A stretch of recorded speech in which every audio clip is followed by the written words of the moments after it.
Assalamu alaikum and good day to everyone. It is with much honor that I'm able to present here at the International Conference on Social Sciences and Humanities. My name is Nufail bin Rahman and I'm currently pursuing my master's degree at the Islamic Science University of Malaysia, USIM, taking Master of Da'wah and Islamic Management under the Faculty of Leadership and Management. My paper is entitled Uplifting the Methods and Approaches in Dealing with LGBTQ plus Community Through the Islamic Law of Advocacy.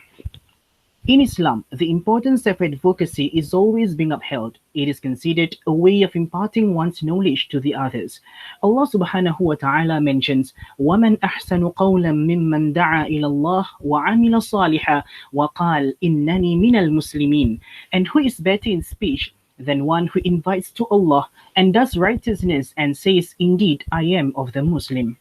Over the years, looking at the state of the people and how this part of the Islamic science is being taken lightly, Islamic scholars have not remained silent on this issue and have written numerous books focusing on the fundamentals or the foundations of the law of advocacy. However, as issues pertaining LGBTQ plus does not seem to be the point of contention to some parts of the world, albeit their undeniable existence, hence not much writings have been written that take into consideration the bridging of ways both religiously and worldly in dealing with issues coming out from the mentioned community. This could be due to the term homo and how it is deeply rooted in our society, stemmed from taboos fostered by our early generations. People cannot seem to draw a line between merely being a homosexual and doing the acts that may not necessarily be associated with being one. In other words, they tend to equate being a homosexual to doing anal sex, when even religious leaders propagate how it is wrong to become a homosexual per se. This is when they actually cut off the ties with people having that sexual orientation. We have also seen how some of our religious bodies and leaders actually lack the initiatives to try to actually bridge the gap. This is contrary to what is being done by religious leaders of other faiths, where we can see they even go to the extent of publishing a book compiling stories of people of their faiths having same sex attraction.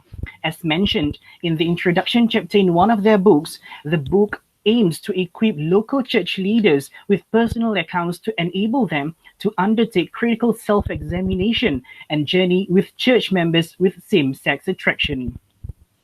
Also, in a survey that involved 4,015 respondents made by the Institute of Policy Studies (IPS) in Singapore, more than 60% of the respondents would feel uncomfortable if religious people or leaders spoke up strongly in public about LGBT issues. What is surprising is the fact that amongst the 60% of respondents, more than 60% of them were Muslims. For the problem statements, as displayed, there are three. The first one, though, does not state that there are no efforts at all.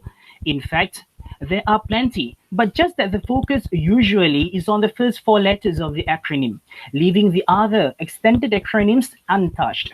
Even the ones on paperback, it is still limited. As for the second one, we could see an abundance of writings in Arabic, though, but the lack of writings in our languages, Malay and English, especially with regards to the law of advocacy. The last one, though, does not mean to say that those scholars or writers do not mention at all any preventive measures or remedies. But the point here is more on the way the solutions are suggested, where it is either on the religious side per se or otherwise. As for the objectives, this study aims to make people realize that there exists more than what people can imagine, and that there is no one ruling that fits all of those extensions, let alone the divisions in each group. It is hopeful too that they are able to comprehend with real substantial knowledge the true context of the issue, and for people to be able to get rightful knowledge from of our main two sources. Ultimately, being able to know that true law of advocating involves the integration of both Naqli and Aqli derivations. As for the significance of the study, this study is important as it contributes to the development of the Malay Muslim community in three areas, namely social, authoritative religious bodies, and ultimately the Islamic world. This study will explore explore the psychological explanations behind the inclinations, whims, and desires. And with the key principles of the law of advocacy, it is hopeful that one knows exactly the best approach when dealing with these unique individuals.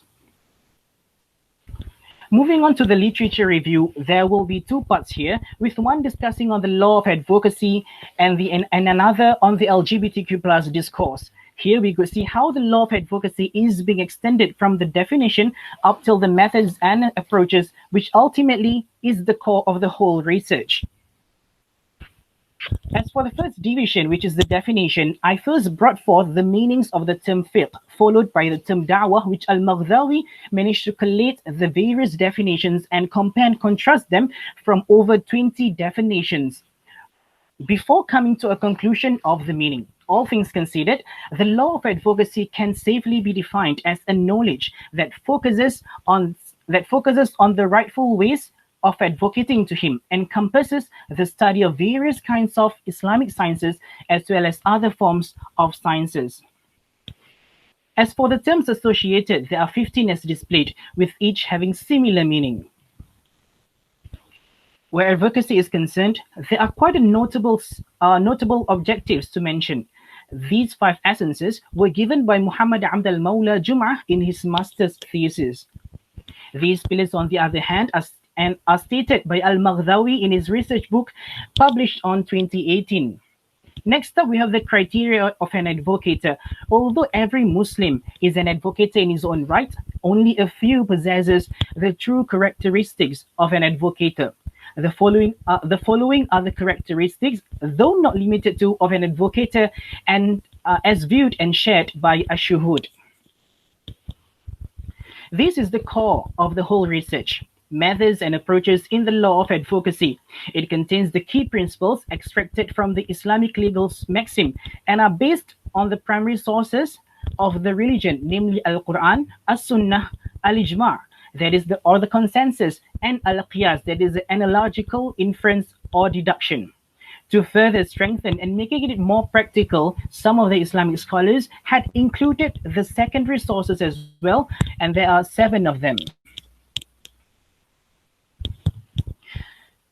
Moving on to part two of the literature review, the discussion on LGBTQ+ continues to be a taboo, and writings on LGBTQ+ mainly focuses on the first 4 of the acronym, as mentioned earlier. Little is done on the extension of the acronym. Issues related, such as gender identities, are also taken lightly, with people knowing only 2 of them, which are heterosexual and homosexual. This is not to say that thesis or research works done on this field are not commendable. They are very good in terms of displaying the information, but the one thing that the researcher noticed is the negative connotation of the writing itself.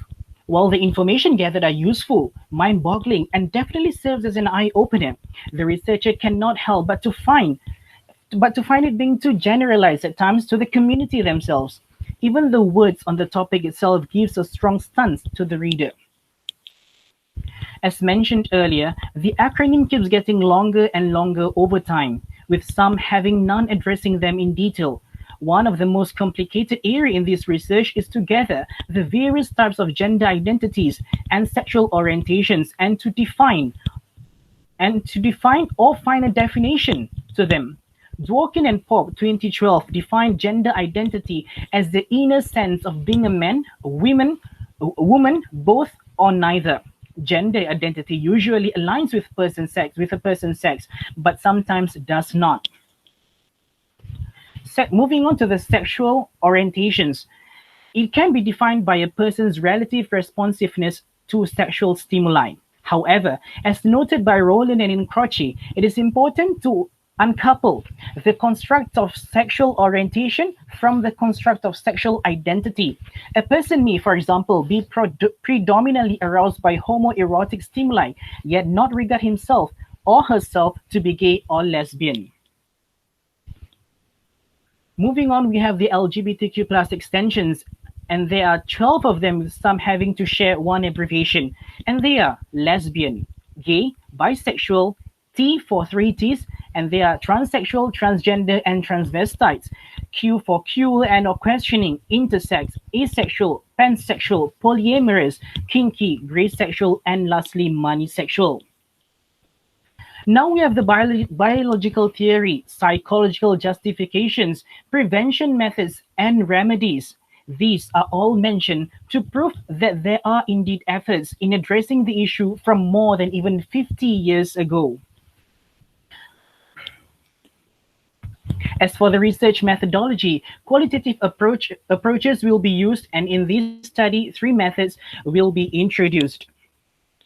The first method is ethnography. This approach is chosen as inspired by the ontological anthropology way in trying to make one able to see beyond other kinds of realities for the following purposes.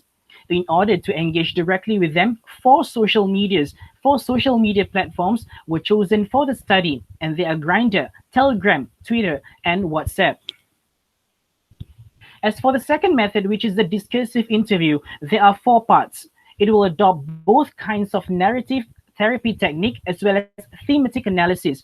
The first one will be with the LGBTQ plus community themselves. Second will be with the LGBTQ plus activists, volunteers, and or workers. Third interview will be with the experts such as psychologists and psychiatrists. And lastly will be with the Moses staff. The final method will be documentary or content analysis. This method will be divided into three parts. The first one will focus on physical evidences, such as published books and journals. These will be further broken down into three sections, namely religious, academic, and semi-academic. The second part will touch on the personal documents that includes articles in both personal and public platforms.